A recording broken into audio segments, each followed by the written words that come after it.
Alhamdulillah Rabbil Alamin, wassalatu wassalam ala Sayyid al-Mursalin. Parmi les noms d'Allah, Al-Musawwir. Ou Taswir, c'est une des particularités d'Allah Azza wa Jal. Allah dit Huwa alladhi yusawwirukum fil arhami kayfa yasha. C'est lui qui vous dessine, qui vous trace, qui vous façonne dans le ventre de vos mères, yani, comme il le souhaite. Donc ça, c'est une particularité spécifique à Allah. Et il faut comprendre aussi qu'une des premières choses, si ce n'est pas la première chose par laquelle le shaitan il a détourné les gens du tawhid, de l'unicité d'Allah, c'est justement par les dessins, les statues, les choses comme ça. C'est-à-dire qu'il y avait des hommes qui sont pieux et qui sont morts. Alors, le shaitan est parti vers leurs enfants et a dit dessinez des statues ou des images à leur effigie pour que quand vous voyez ces images, eh bien, elle va vous rappeler leur adoration pour que vous puissiez adorer Allah comme eux adoraient Allah. Une fois que ceux-là sont morts, il est parti vers leurs enfants et leur a dit vos ancêtres n'ont dessiné ces statues et ces images que parce que ce sont des intermédiaires entre eux et Allah. Et de là a commencé le shirk. Et c'est pour ça que tu vas trouver des hadiths qui interdisent le at-taswir, le fait de dessiner des choses qui ont une âme, que ce soit par le fait de les faire en statue ou de les dessiner à la main par exemple, justement pour boucher le chemin vers le shirk.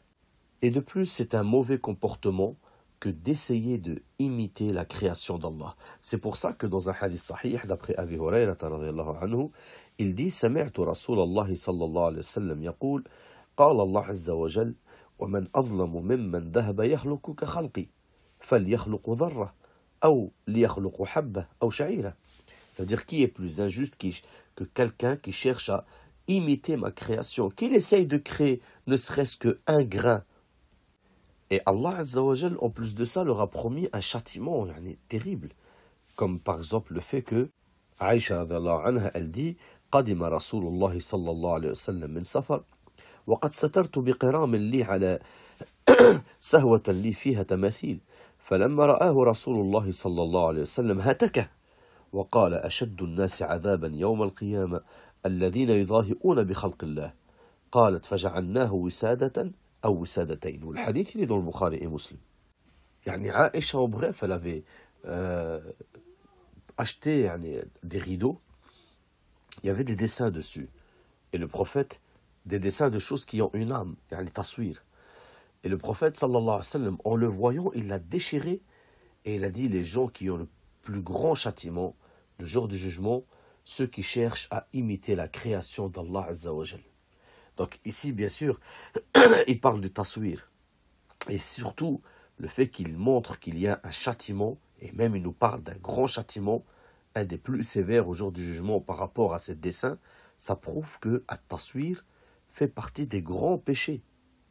Donc tu vois déjà l'état de colère que le prophète sallallahu alayhi wa sallam il a eu en rentrant chez Aïcha et en voyant ces photos. Et même plus que ça, Ali ibn Abi Talib radiyallahu anhu ardah, il dit sana'tu ta'aman فدعوت رسول الله صلى الله عليه وسلم فجاء فرأى في البيت تصاوير فرجع. Ali ibn Abi Talib, il fait de la nourriture, il a invité le prophète sallallahu alayhi wa sallam. Le prophète, il arrive, il voit qu'il y a des dessins chez lui, il n'est pas rentré, il a fait marche arrière. Et dans un autre hadith encore, Aïcha radhiyallahu anha, elle avait acheté des coussins. Il y avait des images dessus. Et elle dit فَلَمَّا رَآهَا رَسُولُ اللَّهِ صَلَّى اللَّهُ عَلَيْهِ وسلم قام على الباب. Le prophète, il rentre, il n'est pas encore rentré, il arrive devant la porte, il voit ces coussins avec des images dessus. Il n'est pas rentré. Aïcha radhiyallahu anha, elle dit فَلَمْ يَدْخُلْ. Elle a dit فَعَرَفْتُ فِي وَجْهِ الْكَرَاهِيَّةِ. Et j'ai vu que dans son visage, il y avait quelque chose, il n'a pas aimé. J'ai vu qu'il n'aimait pas quelque chose. Elle lui dit, Ya Rasulallah, atubu ila Allah wa ila Rasulihi, mada adnabt. Ya Rasulallah, je reviens à Allah et à son prophète. C'est quoi mon péché? Le prophète lui dit, sallallahu alayhi wa sallam, ma bal hadi an-numruqa. C'est quoi ces coussins? Et Aïcha radhiyallahu anha, elle dit, Ya Rasulallah, ishtaraytuha laka, li taq'uda alayha wa tawassadaha. Je te les ai achetés pour que tu t'assoies dessus. Tawassadaha, yani quand tu t'accoudes dessus. فقال رسول الله صلى الله عليه وسلم إن أصحاب هذه الصور يعذبون يوم القيامة ويقال لهم أحيوا ما خلقتم وقال إن البيت الذي فيه الصور لا تدخله الملائكة. Ça veut dire le prophète sallallahu alayhi wa sallam, il lui dit que le jour du jugement, eh bien, ceux qui ont dessiné ces choses-là, ils vont être torturés et on va leur dire donnez vie à ce que vous avez essayé de créer. Et il dit aussi sallallahu alayhi wa sallam, les anges ne rentrent pas dans une maison où il y a des photos ou des images. Et ce qui est incroyable, c'est que chaque image que tu vas dessiner de quelque chose de vivant, eh bien, elle va prendre vie le jour du jugement et te torturer en enfer. Parce que le prophète, sallallahu alayhi wa sallam, il dit « Kullu musawwirin fi an-nar, yaj'alu lahu bi kulli suratin sawwaraha nafsan tu'adhibuhu fi jahannam » Chaque photographe, dessinateur de quelque chose qui a une âme, il sera en enfer. Et sur chaque image qu'il a fait, eh bien, une âme va être mise dedans et elle va le torturer en enfer. Et c'est pour ça que même les Sahaba, par la suite, ils interdisaient et carrément ils ordonnaient d'effacer les images où il y a de représentation de quelque chose de vivant. Dans Sahih Muslim, tu trouves que Abil Hayyaj, il dit « Qala li Ali, ala ab'athuka ala ma ba'athani alayhi Rasulullah sallallahu alayhi wa sallam » قال ألا تدع صورة إلا طمستها ولا قبرا مشرفا إلا سويته. يعني, est-ce que tu veux que je t'envoie pour la même mission que le prophète sallallahu alayhi wa sallam m'a envoyé, que tu laisses pas une image de quelque chose qui a une âme sans que tu l'effaces, ni une tombe ou un tombeau élevé sans que tu le mets à ras du sol. Et même Abdullah ibn Abbas, radiyallahu anhuma, il y a un homme, il vient vers lui, il lui dit Inni insanun innama ma'ishati min san'ati yadi. Ça veut dire, moi je suis quelqu'un, je travaille avec mes mains. Wa inni asna' hadhihi at-tasawir. Et je suis photographe, je dessine. Je dessine des gens, etc. Abdullah ibn Abbas, radiyallahu anhuma, il lui dit La uhaddithuka illa ma sami'tu Rasulallah sallallahu alayhi wa sallam yaqul. Je vais te raconter que ce que j'ai entendu le prophète dire. Il lui dit Sami'tuhu yaqul. Je l'ai entendu dire من صور صورة فإن الله معذبه حتى ينفخ فيها الروح وليس بنافخ فيها أبدا. Celui qui dessine une chose, qui a une âme, Allah Azza wa Jal, il va le torturer en enfer, il va le mettre en enfer jusqu'à ce qu'il souffle une âme, que cette personne-là qui souffle une âme dans la photo qu'il a fait. Et bien sûr, il ne pourra jamais le faire. Il va rester en enfer tout le temps, bref, tant qu'il ne souffle pas une âme dedans. Alors, Abdullah ibn Abbas, parce qu'il a vu que l'homme, il a tremblé en entendant cela. Il a tremblé. Alors Abdullah ibn Abbas, il lui dit Wayhak, in abayta illa an tasna' fa'alayka bihadha ash-shajar kulli shay'in laysa fihi ruh. Ça veut dire, si tu veux, c'est vraiment absolument ton métier, dessine ces arbres, les montagnes, chaque chose qui n'a pas une âme. Parce qu'on répète, ce qui est interdit ici de dessiner, etc., c'est les choses qui ont une âme. Parce que les dessins, etc., se divisent en deux. Il y a les dessins où il y a une âme dessus. Dedans, tu vas dessiner un être humain ou un animal. Ou alors, tu dessines quelque chose qui n'a pas d'âme. Les maisons, les voitures, les fleurs, les arbres, etc. Et d'ailleurs, avant de continuer, entre parenthèses, il y a le fait de dessiner à la main. Quand tu dessines quelque chose qui a une âme, depuis tout à l'heure, on parle du fait de dessiner à la main. D'accord? Dessiner à la main quelque chose qui a une âme. C'est haram. Attention les frères et les sœurs, ce n'est pas rien, wallahi, ce n'est pas rien du tout. Oussama ibn Zayd, radiyallahu anhu, il dit دخلت على رسول الله صلى الله عليه وسلم في الكعبة ورأى صور قال فدعا بدلو من ماء فأتيته به فجعل يمحوها ويقول قاتل الله قوما يصورون ما لا يخلقون. Et le hadith, il est authentique. Rendez-vous compte que le prophète, il a fait dua sur eux. Yani Oussama ibn Zayd, il dit, quand on est rentré fil Makka, fil Kaaba, quand ils ont ouvert, ils ont récupéré la Mecque, etc. Ils ont trouvé des images dessinées. Le prophète, il a appelé à ce qu'on lui ramène un seau d'eau, et il a commencé à effacer les images, et il a fait un dua sur ceux qui dessinent des choses qui ont une âme. Il dit qu'Allah combatte un peuple qui dessinent ce qu'ils ne peuvent pas créer. Donc, il faut faire attention par rapport à ça. Parce que depuis tout à l'heure, on dit Allah il les a maudits, ils auront le pire des châtiments. Et là, vous vous rendez compte aussi que même le prophète, il a fait un dua sur eux.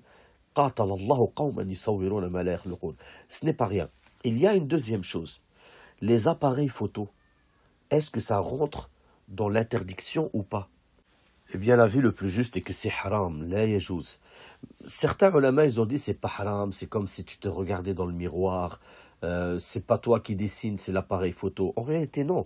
L'appareil photo ne prend pas de photo par lui-même, il n'a pas de vie. C'est toi qui prends la photo avec l'appareil photo. Et le miroir, c'est une image réelle, en direct. Et ça ne bloque pas, ça ne fiche pas ton image comme le dessin. Alors que l'appareil photo, si. Et par conséquent, les photos, c'est haram, la yajouz, de prendre en photo quelque chose qui a une âme. Par contre, tu peux prendre en photo, te prendre en photo pour un cas de besoin, ou prendre en photo pour un cas de besoin, ou un cas même d'extrême nécessité dans certaines conditions. Ta carte d'identité, ton passeport, tu as une preuve. Quelqu'un est en train de faire un crime, et tu le filmes ou tu le prends en photo pour avoir la preuve de son crime. Tout ça, c'est autorisé. En dehors de cela, il faut absolument que les frères et les sœurs comprennent que c'est haram de prendre en photo quelqu'un qui a une âme ou un animal, ou de se prendre en photo et de l'exposer sur les réseaux comme Instagram, Facebook, etc. Tout ceci est haram, la yajouz. Et ce qui est étonnant, c'est qu'on voit certaines sœurs mettre le djelbeb et se prendre en photo et se mettre sur les réseaux sociaux. Mais au fait, tu n'as absolument rien compris du but pour lequel tu as mis le djelbeb. Ça, c'est la première chose. Et la deuxième chose, Allah dit dans le Coran, وَقُلْ لِلْمُؤْمِنِينَ يَغُضُّوا مِنْ أَبْصَارِهِمْ وَيَحْفَظُوا فُرُوجَهُمْ. Dis aux croyants, baisse le regard et préserve leur sexe. Et toi, tu dis non, regardez-moi. Et bien sûr, ceci est haram. Comment tu peux mettre un djelbeb et exposer ton visage sur Internet aux hommes, etc. Ceci est haram. Tu as le péché de la photo et le péché de tabarrouj parce que tu t'exposes aux hommes, etc. Par contre, par rapport à la caméra, c'est autre chose. Il y a une divergence entre les ulama. Et certains ils ont dit c'est haram, mais aujourd'hui, beaucoup de ulama disent que c'est autorisé, que ce n'est pas le même jugement que la photo, etc. Et certains ulama, ils ont dit on n'a pas le dalil parce que c'est mushtabeh. Il y a des ambiguïtés dedans. Le prophète sallallahu alayhi wa sallam, il dit الحلال بين والحرام بين وبينهما أمور مشتبهات لا يعلمهن إلا قليل من الناس. C'est les choses où on ne sait pas c'est halal ou c'est haram, mais le mieux, certains ulama, ils ont dit, c'est de délaisser. Et beaucoup de ulama font des vidéos, comme vous le voyez, quand ils passent à la télé, où ils font des vidéos de leurs durous, etc. Cheikh Salah Fawzan, Cheikh Rislan, Cheikh Suleiman al-Ruhaili, etc. Ils font des vidéos et ils apparaissent. Cheikh Al-Uthaymin, Cheikh Ben Baz, ils faisaient des vidéos et ils apparaissaient. Et donc, ils ont dit c'est pas le même jugement que la photo. Mais attention, si tu vois une photo, par exemple, ou une image, et que tu es chez toi, par exemple, il y a une image, en fait, il suffit d'effacer la tête ou d'enlever la tête de l'image pour qu'elle ne soit plus haram. Parce que le prophète, sallallahu alayhi wa sallam, il dit « As-suratu ar-ra's, fa'idha quti'a ar-ra's, fala sura » L'image, c'est la tête. Si la tête est coupée, il n'y a plus d'image.